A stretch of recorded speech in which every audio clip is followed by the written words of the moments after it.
បញ្ជាក់អត្តន័យក្នុងពាក្យផ្សេងពាក្យថាខ្លួនទីពឹងខ្លួនមិនមែនបានសេចក្តីថាមិនជួយគ្នានោះទេព្រះសម្មាសម្ពុទ្ធព្រះអង្គទ្រង់សម្ដែងអំពីការជួយអ្នកដទៃដោយវិធីច្រើនបែបច្រើនយ៉ាងណាស់ជាពិសេសគឺព្រះអង្គផ្ទាល់ដែលមានពុទ្ធកិច្ចជួយសត្វលោកដោយមិនមាននរណាប្រៀបប្រដូចបានហើយពាក្យថាខ្លួនទីពឹងខ្លួននេះមានអត្ថន័យថាត្រូវជាយាមកำจัดបងនៅកិលេសក្នុងសន្តានរបស់ខ្លួនឯងព្រោះថាអ្នកដទៃមិនអាចមកធ្វើនៅកិច្ចការនេះជំនួសយើងបានឡើយកិច្ចការនេះអាចនិយាយបានថាការទូនមានឬការធ្វើឲ្យខ្លួនឯងបរិសុទ្ធបុគ្គលដែលទូលមានខ្លួនធ្វើឲ្យខ្លួនឯងបានស្អាតបរិសុទ្ធពិតៗគឺជាការបាននៅទីពឹងក្នុងការរួចចាកទុក្ខទាំងពួងជាទីពឹងដែលគេបានដោយកម្រពាក្យថាធ្វើល្អបានល្អគេច្រើនតែកម្មយកសេចក្តីថាធ្វើល្អបានផលល្អលៀបយសសរសើរនឹងកម្មសុខគេចាត់ថាជាផលល្អក្នុងទីនេះលុះដល់គេមិនបានឃើញផលល្អតបស្នងដែលជាទទួលរឿងមិនល្អដោយប្រការផ្សេងៗវិញគេក៏អស់ជំនឿឬក៏គេគិតថាធ្វើល្អក្របានផលណាពាក្យថាធ្វើល្អបានល្អពិតមែនថាសំដៅដល់ការបានផលល្អដែរហើយប៉ុន្តែអ្វីដែលល្អជាងផលល្អដែលជាលៀបយសសរសើរនឹងកម្មសុខទៅទៀតនោះគឺសេចក្តីល្អនឹងឯងសេចក្តីល្អល្អជាងភពភូមិឋានណានាទាំងអស់ព្រោះជាសេចក្តីល្អរបស់ចិត្តជាគុណសម្បត្តិប្រព្រឹត្តទៅជាបារមីជាគុណជាតិកំចាត់បងបាបក្នុងសន្តានមានតម្លៃកាត់ថ្លៃមិនបានកាលណាបើសេចក្តីល្អនោះប្រកបដោយបញ្ញាផងហើយពាក្យថាធ្វើបុណ្យបានបុណ្យក៏មានអត្ថន័យដូចគ្នាដែរព្រោះបុណ្យគឺជាសេចក្តីល្អនឹងឯងពាក្យថាធ្វើបាបបានបាបមានមនុស្សមួយចំនួនយល់ថាធ្វើបាបបានលុយពិតមែនហើយ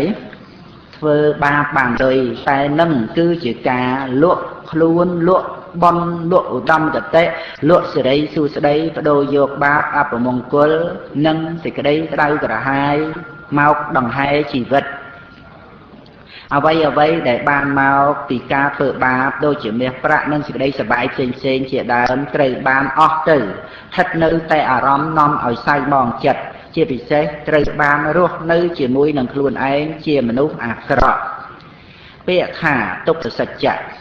មិនមែនព្រះពុទ្ធអង្គទ្រង់សម្ដែងឲ្យមនុស្សយើងកើតទុក្ខទេ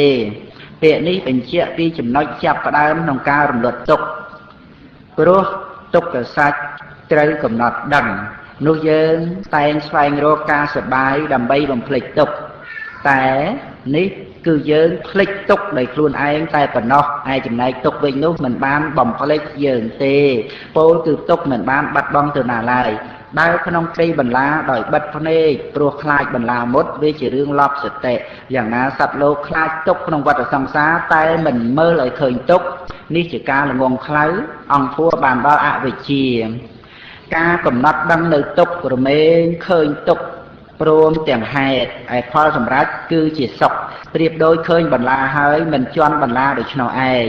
ជាធម្មតាបន្លាមិនដែលមកមុតយើងទេ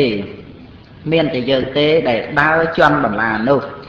ពាក្យថានិព្វានជាពាក្យដែលគួរនាំយកមកនិយាយគ្នាជាទូទៅពេញពិភពលោកព្រោះនិព្វានជាទិសដៅនៃមនុស្សគ្រប់គ្នាព្រះនិព្វានគឺជាទីបញ្ចប់នៃបញ្ហាជាការអស់ទៅនៃទុក្ខដែលមនុស្សគ្រប់គ្នាអាចសម្រេចបានព្រោះការរំលត់នៅតណ្ហាមនុស្សយើងដែលមានការប្រាថ្នាមានការចម្រើននៅតណ្ហាត្រូវការយ៉ាងនេះត្រូវការយ៉ាងនោះក៏ព្រោះតែចង់ដោះស្រាយនៅបញ្ហានឹងឯងដែលយល់ថាបញ្ហានៅត្រង់ការមិនមានឬខ្វះនៅរបស់នោះប៉ុន្តែតាមពិតបញ្ហាដែលថាមិនមានឬខ្វះនោះព្រោះតែមានតណ្ហាទេតើបើសិនបើមិនមានតណ្ហាទេសេចក្តីដឹងខ្លួនថាខ្វះខាតក្នុងចិត្តឬទុក្ខកង្វល់ព្រោះការខ្វះខាតរមែងមិនមានដោយពិតប្រាកដមនុស្សយើងដែលមិនដឹងតែងតែយកតណ្ហាមកដោះស្រាយបញ្ហាតែនេះវាជាការចម្រើនកពូននៅបញ្ហាទៅវិញទេ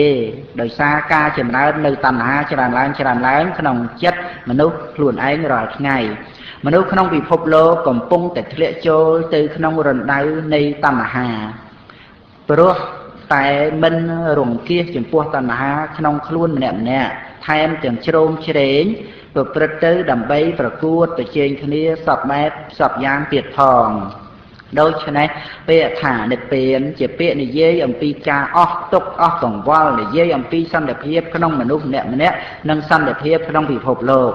ដើម្បីដោះស្រាយបញ្ហានៅក្នុងពិភពលោកមនុស្សគួរតែយកចិត្តទុកដាក់និយាយគ្នាអំពីនិព្វានដែលជាអរិយសច្ចៈដ៏សំខាន់និងដែលមានពិតប្រាកដជាទុក្ខនិរោធ